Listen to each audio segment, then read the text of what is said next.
Bonjour à tous et bienvenue dans ce nouvel épisode de Fan Club Podcast. Commençons par la grande sortie de la semaine, la nouvelle chanson de Somber, 12 to 12. Écoutez, je pense que en une semaine, je vais réussir à la mettre top 1 du mois de juillet dans mes écoutes de Spotify. Parce que, en fait, je l'attends. Il a balancé un extrait sur TikTok il y a, je sais pas, un mois. Et je l'attendais, je me suis dit, putain, elle va être exceptionnelle cette chanson et pas manquer. Je pense que c'est ma préférée. Je pense que c'est ma préférée. Et le truc dont je m'y attendais pas, parce que j'avais pas vu l'annonce, mais il l'avait bien annoncé quand même en avance, juste, j'avais pas vu, c'est que le clip était avec Addison Rae. Alors, quand j'ai regardé ça, euh, vendredi matin, j'étais complètement choquée parce que ce clip est juste exceptionnel. Sachez-le, exceptionnel. C'est si sensuel, si... Enfin, les paroles sont hyper réelles. Comme d'habitude, on a l'habitude avec son beurre que, genre, tout ce qu'il raconte, tout le monde l'a vécu, en fait.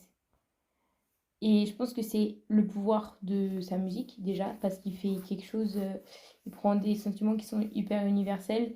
Et en fait, oui, c'est sûr que certains diront, oui, c'est un peu le principe de la musique quand tu parles d'amour, voilà. Mais je trouve qu'il parle quand même de trucs qui sont un peu spécifiques. Et en fait, je pense qu'il parle d'expériences universelles. Genre, vous voyez, les corps, enfin, Ah, il y avait eu une tendance sur TikTok, là. À un moment donné, c'était après... Ah, Canon Events. C'est genre des trucs qui arrivent à tout le monde. C'est obligé que ça t'arrive dans ta vie. Et ben, je pense que lui, il marche vachement sur ça. Et donc, en fait, ça fonctionne. Et c'est hyper réel. Et franchement, si je devrais décrire cette musique, j'ai vu quelqu'un la décrire comme ça, donc ce n'est pas de moi. Mais c'est une heartbreaking, hips moving, ass shaking song. Voilà, c'est tout ce que j'ai à dire sur ça. Vraiment en boucle, on a repeat depuis une semaine. Je peux pas m'en passer.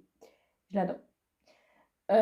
Et je pense que tout simplement, ce sentiment, je vais l'avoir de nouveau dès ce vendredi, puisque Chapel Roan a annoncé, enfin a annoncé, a laissé des indices pour dire que elle va sortir Subway.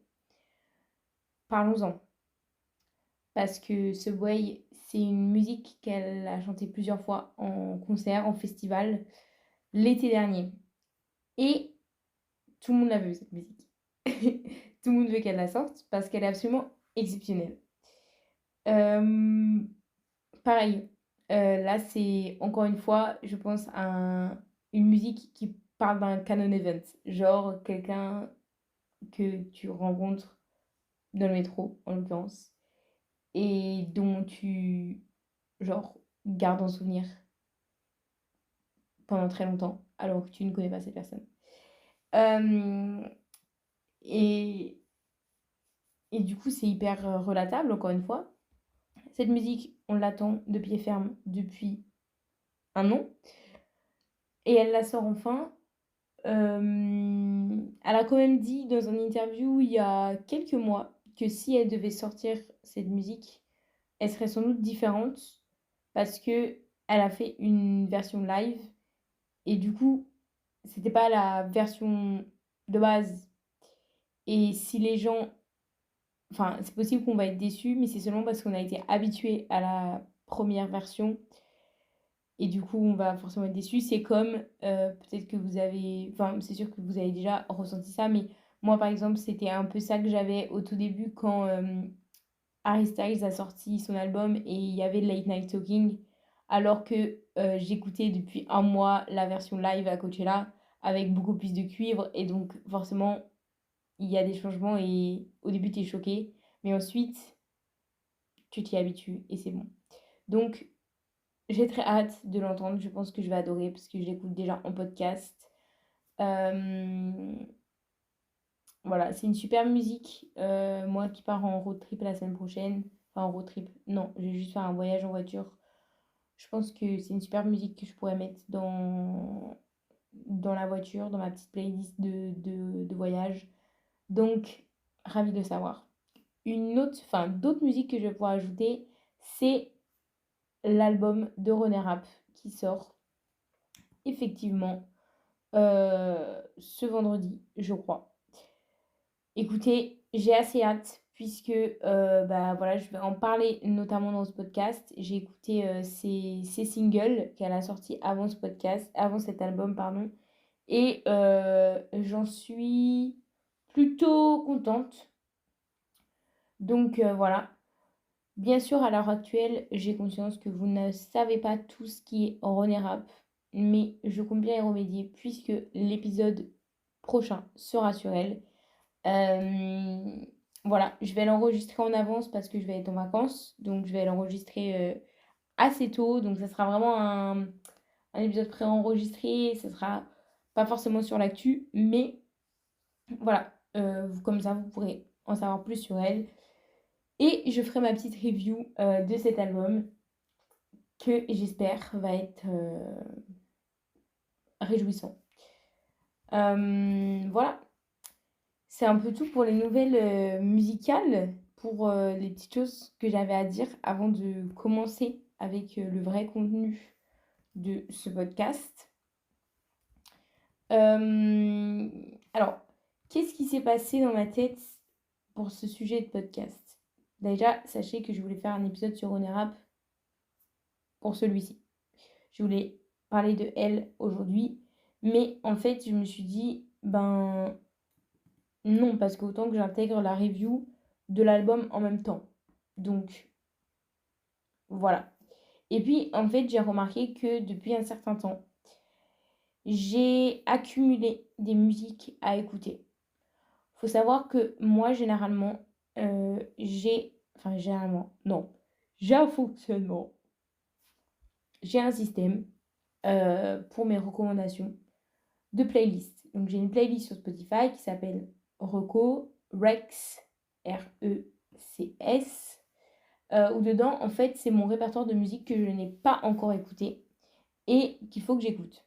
Donc, c'est typiquement toutes les sorties de mes artistes, enfin des artistes que j'écoute, mais ça peut être aussi des choses que certaines personnes m'ont recommandé, des potes m'ont recommandé, que j'ai entendu quelqu'un dire ça, quoi. Une musique que j'ai entendue sur TikTok, mais il faut que j'écoute en entier, typiquement, je l'ajoute dedans. Et il faut dire que ces mois-ci, dans le monde de la musique, je sais pas si vous faites partie du monde de la musique, mais non, j'ai mal dit la ref, ça marche pas. Mais bref, cette période, elle est très intense parce qu'il y a beaucoup de sorties quand même. Et, euh, et en fait, j'ai pas eu le temps de vraiment bien m'atteler à écouter ces recommandations, cette playlist pour bah voilà, découvrir de nouvelles musiques quoi. Et en fait, je me suis dit bah pourquoi pas les écouter et faire ma petite review comme ça avec vous. Donc voilà, il faut savoir que j'avais, je pense, 72 titres dans le pipe. Donc c'était pas mal. J'ai dit dans le pipe. Que moi maintenant, en fait. Je rigole. Euh, j'ai écouté tous les singles parce qu'il y a 4 albums qui sont sortis. Mais en fait, c'est lourd à écouter des albums. Donc je ne sais pas du tout comment je vais faire pour bah, tout simplement euh, écouter tout ça. Mais je vais le faire à un moment donné. Il y a notamment l'album de Dayglow, l'album de Justin Bieber, dont je n'ai toujours pas parlé. Donc peut-être qu'il y en a qui trouvent que c'est étrange. Mais j'ai un avis sur le sujet. Donc j'attends d'avoir écouté l'album en entier pour me prononcer. Parce que je veux pas parler sans avoir toutes les informations. enfin, sans avoir tout écouté pour pouvoir me former mon propre opinion. Là, je pense que mon opinion, il va être biaisé si je parle maintenant. Donc voilà. Donc il y a notamment ça et après il y en a d'autres albums, mais je sais plus trop lesquels. Il y a Haim, il y a, Wet Leg et je crois que c'est tout. Enfin bref, donc je ferai sans doute cette review des albums dans le prochain podcast avec celui de René Rapp. Mais bon, sans plus attendre, je voulais un peu vous parler de toutes les musiques que j'ai écoutées. Franchement, je vais pas vous mentir, il y en a 10, je pense. Enfin, il y a 10 artistes et des fois, il y en a plusieurs par artiste. Enfin bon, bref, commençons. Whoa, oh, oh, da-da-dum, bidi-bow. Commençons par Audrey Hopper. Cette madame a sorti une musique qui s'appelle Sumi. Il y a de ça 1 mois et demi. Cette madame travaille beaucoup avec Gracie Abrams. C'est d'ailleurs elle qui a écrit la plupart des musiques de Gracie Abrams, en collaboration avec Gracie, mais vous avez compris.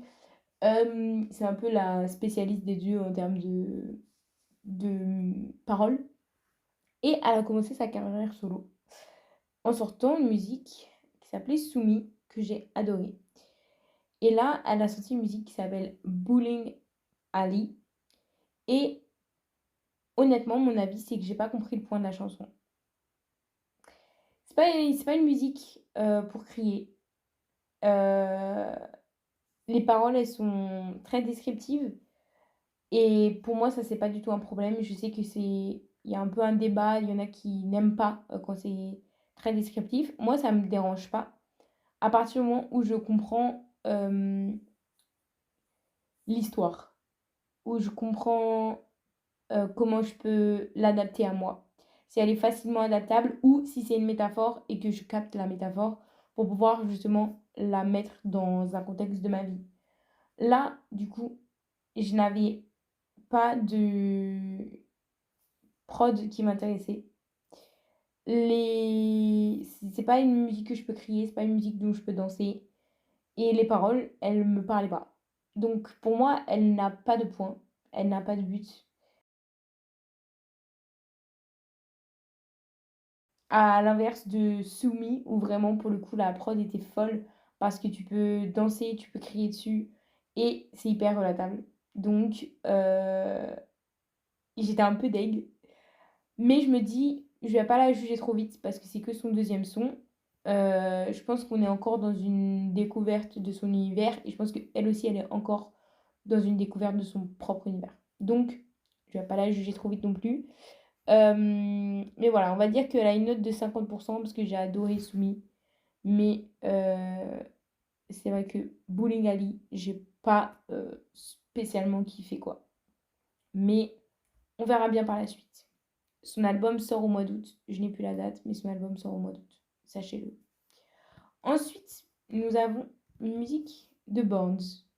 Vous savez que eux, je n'ai jamais su comment j'étais censée prononcer leur nom de famille. Donc si vous savez, n'hésitez pas à me le dire.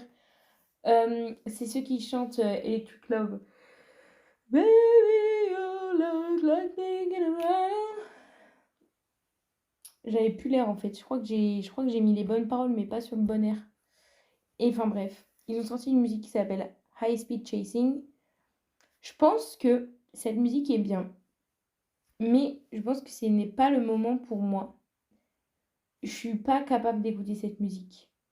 Je pense que ça pourrait être mon style de musique dans quelques années. Euh, du coup, c'est un peu un avis mitigé parce que je pense qu'elle est vraiment bien, mais que j'ai pas les outils pour l'apprécier. J'ai pas le background, je suis pas dans cette era de musique, je sais pas. Mais, mais j'ai bon espoir qu'un jour je retombe sur cette musique et que je me dise, ok, elle tue en fait. Mais là, c'est vrai, en 2025, je suis pas sûre. Sinon, passons à un commentaire qui est assez attendu, puisque j'ai parlé longuement de leur première musique qui s'appelait The Little Mess You Made. Et il s'avère que je n'ai jamais parlé de leur deuxième musique s'appelant Hudson. Alors on va en parler maintenant de Hudson, puisque je viens juste de l'écouter en entier. Voilà, sachez-le, je viens juste de l'écouter. Pour moi, le texte est très beau, très bien. Mais j'avoue, ils ne m'ont pas eu. Ils n'ont pas réussi à me choper comme The Little Mess You Made. Je sais pas pourquoi. Parce que pourtant, c'est deux musiques qui se ressemblent. Peut-être que c'est justement pour ça. Peut-être que j'ai pas été aussi surprise. Ou peut-être qu'ils ont reproduit une formule et j'ai pas trouvé ça sincère. J'avais l'impression qu'ils essayaient trop. Je sais pas. Mais vraiment, même le dernier refrain où vous savez, il y a un petit stop et après, boum boum, ça reprend. Genre, stop, on commence les paroles du refrain et après, pa, ça reprend. Ça, j'ai pas été chopée. Du coup, je ne sais pas pourquoi.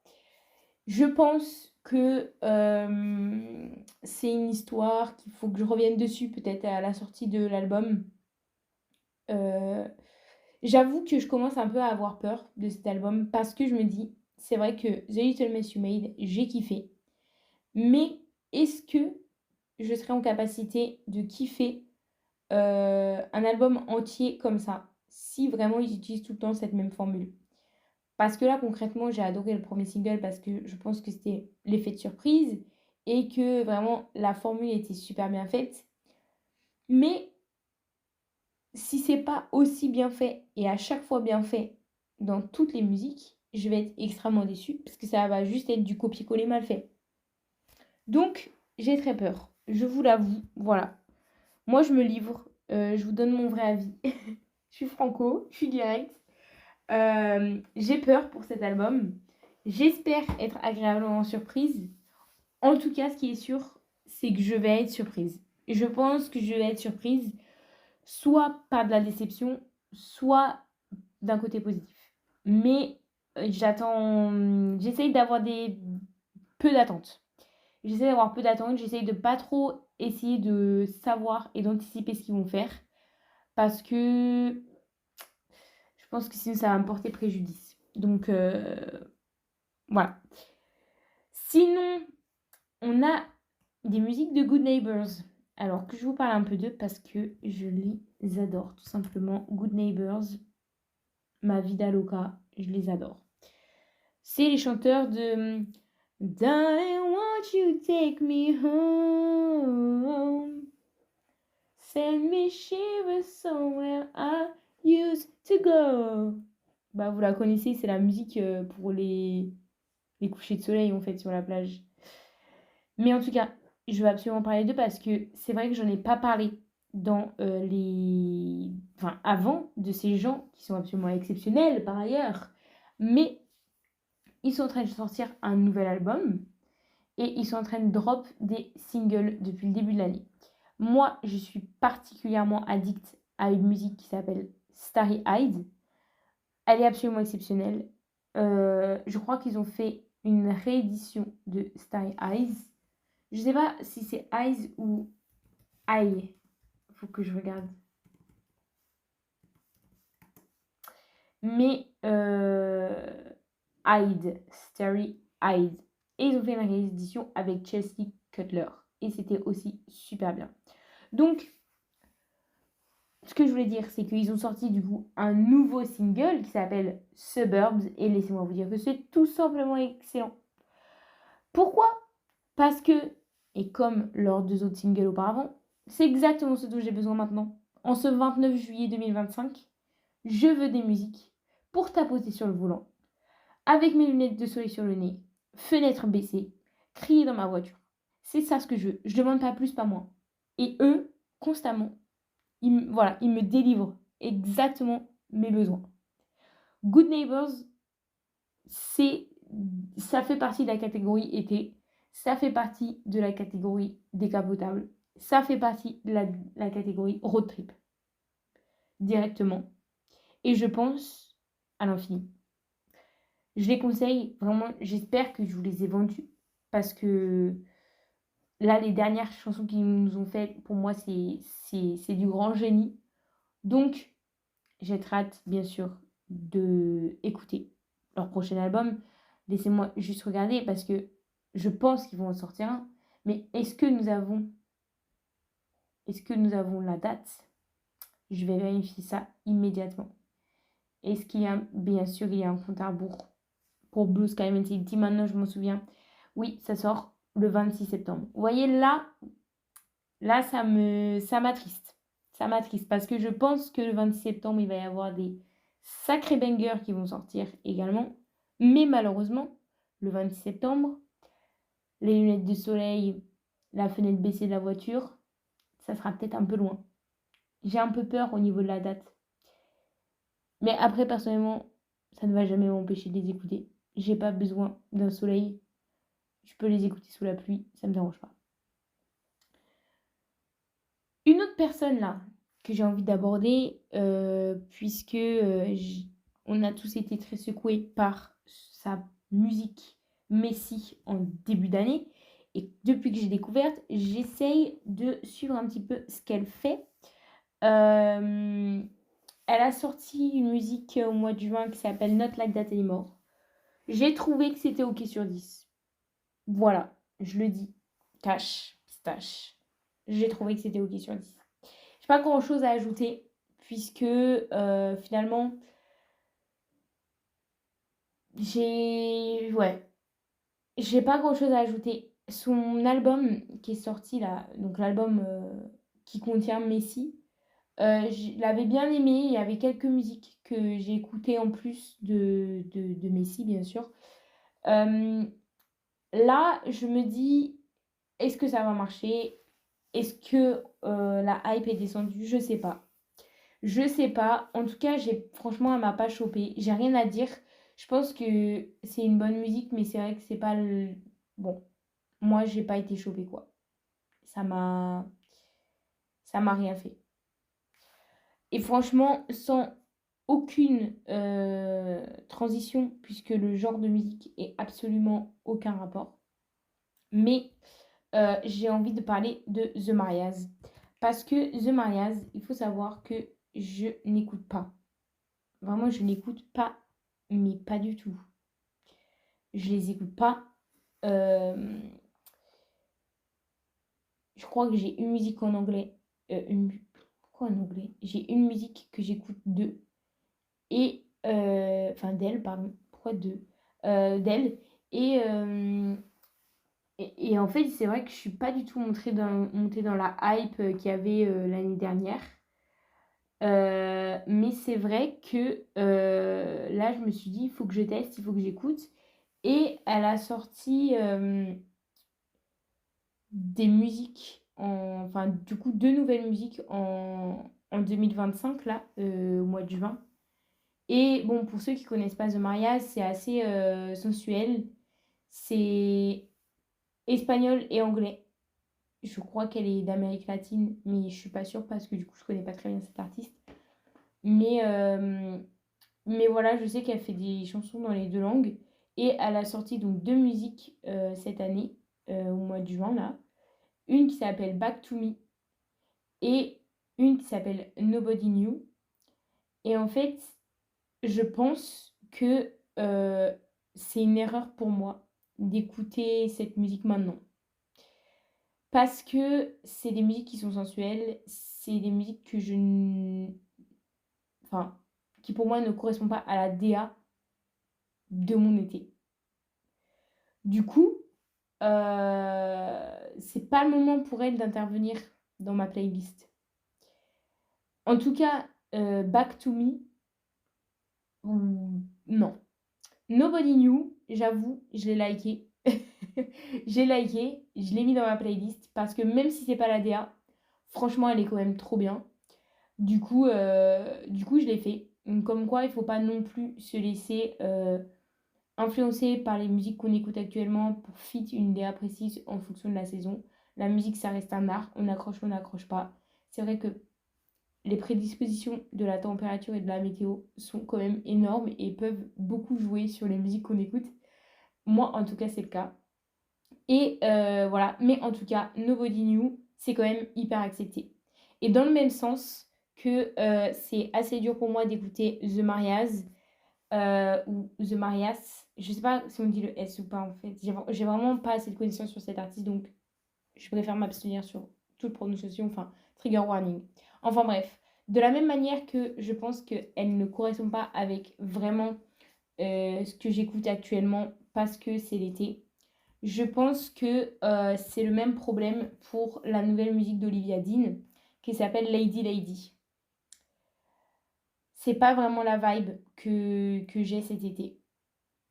Et honnêtement, c'est pas la même vibe que ces deux dernières qu'elle a sorties, Rain Me In avec Sam Fender et Nice to Each Other, qui sont un peu rythmées, qui sont un peu plus jazzy, qui sont un peu plus apéro dehors. Vous voyez ce que je veux dire? Bon, Rain Me In, c'est vraiment une musique à crier dans la voiture, pour le coup, mais Nice to Each Other, c'est vraiment une musique pour préparer l'apéro dans la cuisine ou même juste prendre l'apéro dehors. Du coup, j'ai vraiment été chopée par ces deux. Et aussi parce qu'elles sont très intenses et vraiment m'ont eu. Mais pour le coup, Lady Lady, je pense que ce n'est pas le moment. Je ne suis pas prête à accueillir cette musique. Et du coup, c'est une chance puisque Olivia Dean sort son album au mois de septembre. Donc, quand je vais la réécouter au mois de septembre, je suis presque sûre que je vais la kiffer. Mais c'est vrai que là, maintenant, mes bras ne sont pas grands ouverts pour accueillir Lady Lady de Olivia Dean. Voilà.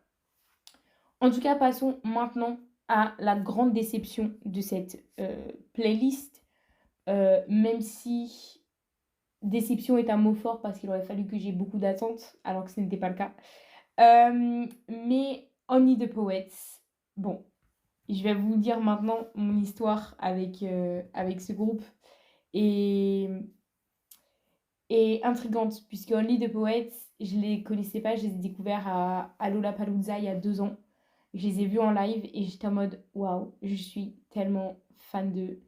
Ça me givait des énergies de One Direction s'ils avaient commencé dans les années 2022, genre 2020. Vous voyez ce que je veux dire? Et j'ai adoré. Mais depuis, les musiques qu'ils ont sorties, enfin, c'est de moins en moins bien, quoi. Je suis de moins en moins chopée par leur musique. Et alors là, ils ont sorti 3 musiques depuis le début de l'année. Il y en a une qui s'appelle Emotionally Hangover. Bon, pas ouf. You Hate That I'm in Love. Pareil. Et You Keep On Messing It Up. Pareil. Franchement, moi j'ai l'impression que c'est tout le temps la même musique. Et en plus que la prod n'est pas accrocheuse. En fait, à un moment donné, faites de la pop rock de garage là, sortez-moi du riff, sortez-moi de la batterie un peu plus fort, rythmez-moi ce bordel. Ce n'est pas ce que vous faites. Et je suis vraiment déçue. J'en suis vraiment déçue parce que, bien sûr, les paroles sont nulles. C'est pas ce qu'on attend de ce type de musique. Vous voyez ce que je veux dire? Ce ne sont pas des grands écrivains. On ne leur demande pas d'être Shakespeare. Mais au moins, si vous voulez me choper, si vous voulez me prendre comme ça, me surprendre, me couper le souffle, mais vraiment, foutez-moi vraiment de meilleurs accords en fait. Parce que là, j'étais. Franchement, c'est la grosse déception et je vous invite pas du tout à aller écouter ces gens. Pour le coup, je vous y invite, mais alors pas du tout en fait. Enfin, oui, vous pouvez, mais du coup, ces musiques sont nulles. Moi, je vous conseillerais plutôt les musiques qu'ils ont sorties il y a 2 ans, 3 ans, qui étaient plus sympas. Là, c'est vrai que, bon, je sais pas quoi en dire. Et enfin, j'ai passé à... Il me reste 2 recos qui sont, bah, du coup, un peu spéciales, puisque il y en a une qui est vraiment une recommandation qu'on m'a faite, alors que les autres, c'était plutôt les sorties de personnes que je connaissais ou bien des gens que j'avais vus sur le web et dont, par exemple, The Mariage, je me suis dit, ah, il faut vraiment que j'écoute cet artiste, pourquoi pas. Là, c'est vraiment quelqu'un qui m'a dit, écoute ces musiques. Cette personne, c'est Lucille, on la connaît puisque c'est un peu la mascotte de l'émission. J'ai dit l'émission, le podcast, je voulais dire. Cette Lulu m'a conseillé l'autre jour d'écouter quelques musiques de la collaboration, de l'album collaboratif de Peter Yorn et Scarlett Johansson. Donc déjà, que fut ma surprise d'apprendre que Scarlett Johansson avait sorti un album et qui plus est avec Peter Yorn. Alors elle m'a donné 3 musiques à écouter, qui étaient Realtor, Wear and Tear et I Don't Know What to Do. Alors, voilà, le truc c'est que ce genre de musique, je sais pas si je suis effectivement dans un mood de les accueillir. En fait, je pense que c'est un peu toute la problématique de mes recommandations actuelles, de tous ces éléments qui étaient dans la playlist. Je ne sais pas si j'étais en capacité à accueillir ces musiques, étant donné la forte influence du soleil sur mes goûts musicaux. Enfin bref, Realtor, je la connaissais déjà, mais du coup, je n'étais mais absolument pas au courant que c'était une musique de Peter Yorn et de Scarlett Johansson. Donc, bien sûr, je l'ai ajouté direct dans ma playlist. C'était un like. J'adore cette musique. Exceptionnelle. Wear and Tear, oui, mais j'ai pas envie d'écouter en ce moment. I Don't Know What to Do, également un grand oui. Je pense que ça sera pour cet automne. Je pense que tu me refais cette reco, Lucille, cet automne. Je te l'écoute et c'est bon. Ça intègre directement la playlist. Là maintenant, pas sûr. Peut-être aussi que beaucoup de ces musiques me sembleraient plus agréables, enfin pas plus agréables, mais plus abordables si je me faisais briser le cœur. Si je me fais briser le cœur bientôt, je pense que les musiques de Peter Yorn et Scarlett Johansson vont me choper. Je pense de la même manière que les musiques de The Favours vont m'avoir aussi. Voilà. C'était bon. Voilà. C'était mes remarques. Après, si vous êtes un auditeur et que vous me trouvez sympa, n'hésitez pas à hit me up. Je rigole. Je vais jamais date un fan. Je rigole aussi. Je pourrais.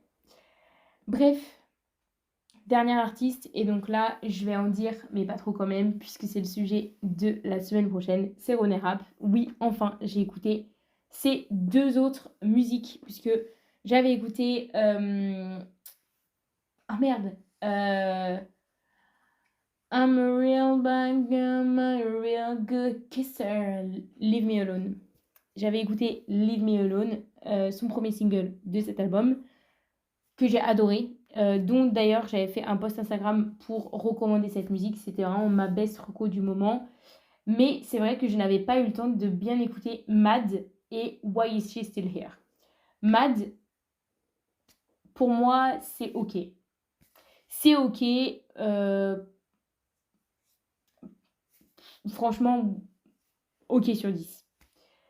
Why Is She Still Here, je pense que elle dit les termes. Elle dit les termes et c'est sans doute la plus grosse qualité de René Rapp dans ses textes. C'est que elle, pour le coup, c'est du descriptif à mort et elle raconte vraiment sa vie. Elle écrit son journal intime et elle le chante. Et ça, c'est vraiment quelque chose que j'apprécie chez elle. Je pense que Why Is She Still Here, je n'ai pas le cœur brisé pour l'apprécier. Je n'ai pas suffisamment le cœur brisé pour apprécier cette musique. En revanche, je reconnais la qualité d'écriture et la qualité de nerfs de cette personne qui chante. Et pour ça, j'en suis reconnaissante. Parce qu'elle donne vraiment de l'émotion. Elle me dit qu'elle n'est pas contente. Et je veux bien la croire sur ce sujet quand on écoute bien l'histoire. La suite au prochain épisode, littéralement bien sûr. Oh, oh, oh. Da-da-dum, ba-da-ba-ou. Pour continuer ce podcast et le finir, on va parler des petites actus sportives parce que c'est l'été et il y a beaucoup de choses à faire. Il y a beaucoup de choses à voir. C'était intense et ça va continuer à être intense. Cette semaine, c'est le Tour de France féminin. Ça a commencé samedi avec la première étape et ça se finit malheureusement dimanche puisque le Tour de France féminin, c'est seulement en 9 étapes. Peut-être vous demandez pourquoi. J'ai vu une super interview de, je crois, la directrice du Tour de France féminin ou quelqu'un qui y travaille en tout cas, qui expliquait qu'en fait c'est la 4e édition du Tour de France féminin comme on le connaît. Cette année, il y a eu une étape en plus. L'année dernière, il y en avait 8 et cette année, il y en a 9. Et en fait, elle explique qu'il y a déjà eu plusieurs tentatives de faire des éditions féminines du Tour de France, mais que ça n'a jamais marché parce que c'était trop. En fait, c'était too much, c'était trop. Et bon, la plus grosse problématique dans tous les sports féminins, c'est que pour que ça marche le sport et que ça soit rentable de faire des compétitions sportives,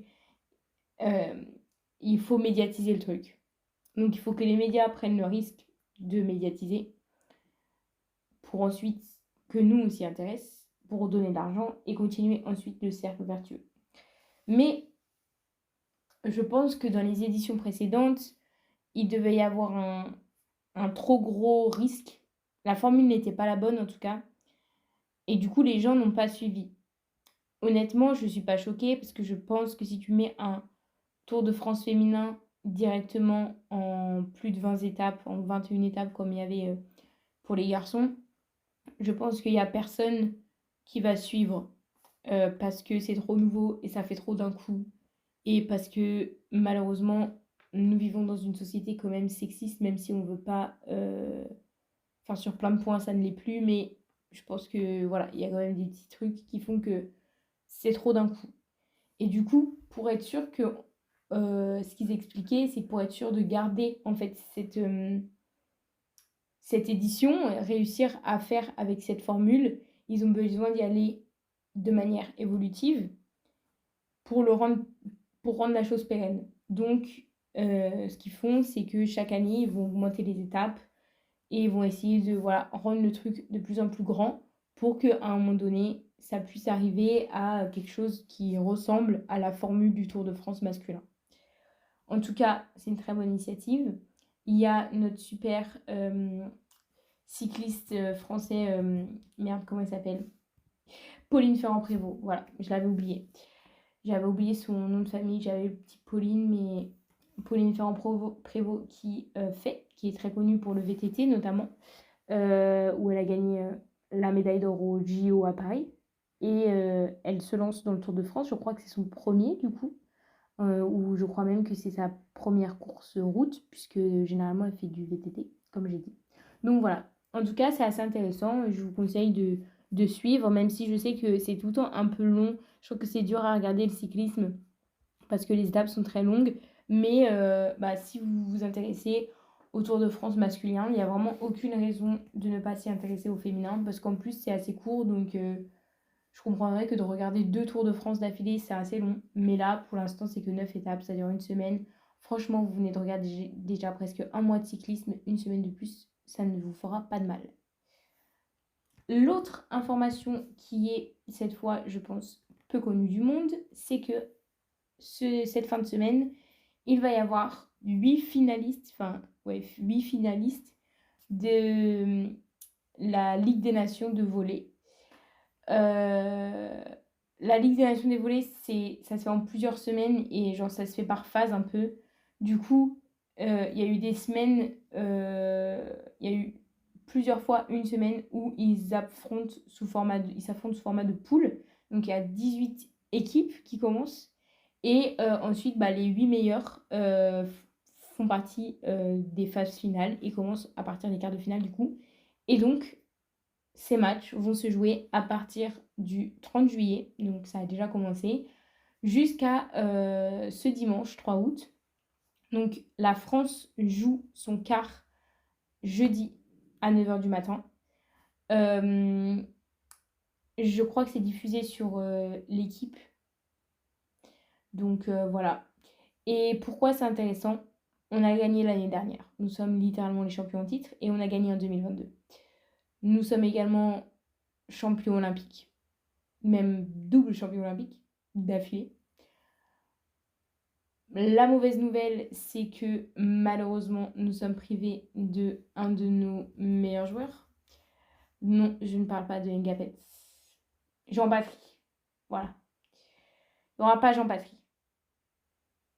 Il n'y aura pas Jean-Patry. Est-ce que vous l'avez compris? Voilà. Je pense que c'est important de répéter qu'il n'y aura pas Jean-Patry. Mais, c'est pas grave. Parce qu'il y aura encore Trevor Trevino. Je l'adore. Le petit Trevor, je l'adore. Sachez-le. C'est mon préf. Mais c'est vrai que j'ai un peu de mal à retenir leur prénom aux volleyeurs. Je pense que c'est forcément dû au fait qu'on ne diffuse pas le volley, alors que nous sommes double champion olympique et double champion, double champion de la Nation League, de la Volleyball Nation League.